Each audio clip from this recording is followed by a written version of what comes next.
Assalamu alaikum warahmatullahi ta'ala wabarakatuhu.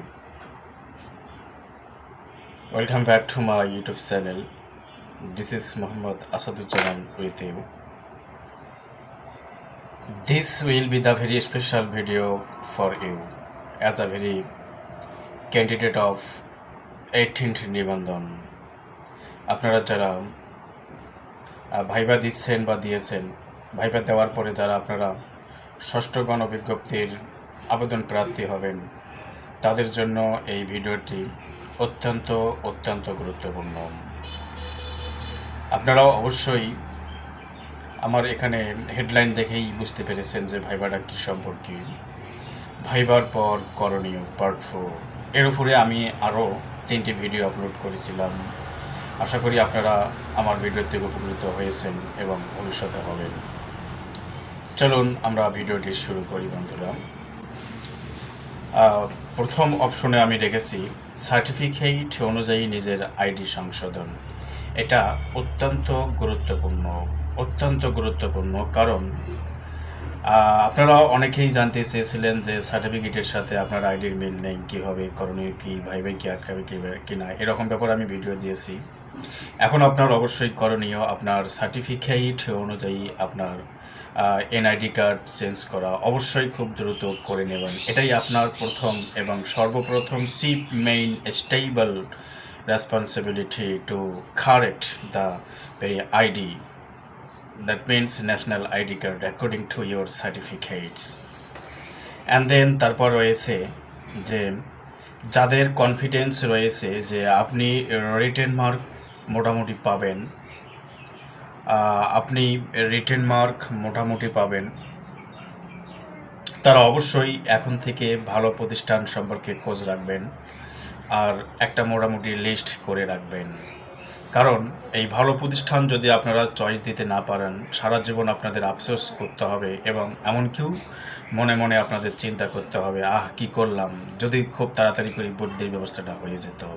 তাই এই চিন্তা চেতনা থেকে দূরে থাকার জন্য, কি করলাম এটার থেকে দূরে থাকার জন্য অবশ্যই এখন থেকে আপনারা অবশ্যই প্রতিষ্ঠান সম্পর্কে খোঁজ নেবেন, ভালো প্রতিষ্ঠান সম্পর্কে, আর চেষ্টা করবেন নিজ এলাকায় চাকরিটা নেওয়ার জন্য।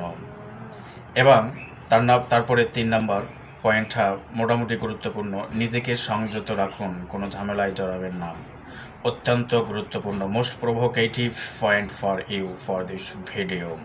তার মানে কোনো ঝামেলায় জড়াবেন না বলতে নিজেকে সংযত রাখতে হবে, অর্থাৎ মামলা হামলা এগুলো করা যাবে না, কারোর সাথে ঝগড়া করা যাবে না, প্লাস কারোর সাথে লাঠিয়াল বাহিনী হয়ে লাঠি দিয়ে মারামারি করা যাবে না। কারণ এখানে আপনার জীবনে যদি একটা লাল কালি পড়ে যায়, তাহলে হয়তোবা যেহেতু আপনারা যখন প্রতিষ্ঠান পেয়ে যাবেন তখন আপনাদের পুলিশ ভেরিফিকেশন হবে, তখন যদি আপনাদের এই লাল কালিটা তারা দেখে, আপনি চাকরিটা খামাকা হারিয়েও ফেলতে পারেন। তাই আপনি অবশ্যই আপনারা এই পয়েন্টটি সম্পর্কে নিজেদেরকে অবশ্যই অবগত থাকবেন এবং নিজেকে সংযত রাখবেন।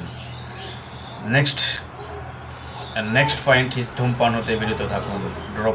ফ্যাক্ট ড্রপ টেস্ট, হ্যাঁ, পুলিশ ভেরিফিকেশন অবশ্যই, যদি আপনি প্রতিষ্ঠান পান, চাকরি পান, অবশ্যই আপনার পুলিশ ভেরিফিকেশন হবে। সেখানে বিধিনিষেধে বলা থাকবে যে কোনো ড্রপ টেস্টে কোনো ধূমপানের কোনো ছোঁয়া পালে বা অ্যালকোহল এ জাতীয় ছোঁয়া পালে বা নেশা জাতীয় দ্রব্যের ছোঁয়া পালে আপনার কিন্তু চাকরিটা আপনি খাওয়াইও ফেলতে পারেন, হারিয়েও ফেলতে পারেন। So you have to aware of this point. Okay, so protect you from this smoking and taking the very drugs. That means the very last point is গুজবে কান দিবেন না। এখানে কেমন গুজব, যে আপনারা ভাইবা পরীক্ষা দিয়েছেন বা কেউ দেবেন, ভাইবার পরে আপনাদেরকে অনেক দালাল তারা বলবে এত টাকা দিলে আপনি ভাইবায় পাস করবেন, এত টাকা দিলে আপনার চাকরি নিশ্চিত। তবে হ্যাঁ, তাদের কথাও মিথ্যা নয়। মনে করেন আপনি দিলেন কিছু টাকা বা 4-5 লাখ টাকা, অন্যজনের 4-5 লাখ, অন্যজনের 4-5 লাখ, এইভাবে তারা 8-10 জনের টাকা নিয়ে নিল। এমনও হতে পারে যে 8-10 জনের মধ্যে 2-1 জনের চাকরিটা হয়েও যাবে। তো তারা কিন্তু এটার থেকেই আপনাকে বোকা বানাই ফেলবে যে হ্যাঁ, আমি ইয়া করেছি, এই চাকরিটা হয়েছে আর তোমারটা হয়নি, তোমার টাকা তোমাকে ফেরত দিচ্ছি। তার মানে এটা নয় যে সে চাকরিটা নিয়ে দিল না, যে চাকরি পেলো সে যোগ্যতায় চাকরি পেলো। তার মানে আপনারা অবশ্যই এই গুজবে কান দেবেন না, কারণ আপনাদের এখানে টাকা লাগবে না। কারণ মনে রাখবেন আর একটা কথা, এনটিআরসিএ একটি স্বচ্ছ প্রতিষ্ঠান, অথেন্টিক ইনস্টিটিউট, যেটা সর্বদা মেধাবীদের পাশে থাকবে এবং পাশে থাকে। তাই আপনারা গুজবে কান দেবেন না, এই পয়েন্ট 4টা আর 5টা মনোযোগের সাথে পড়বেন এবং মনে রাখবেন। So I have to stop this video, this are all from me and thanks to all. আল্লাহ হাফিজ।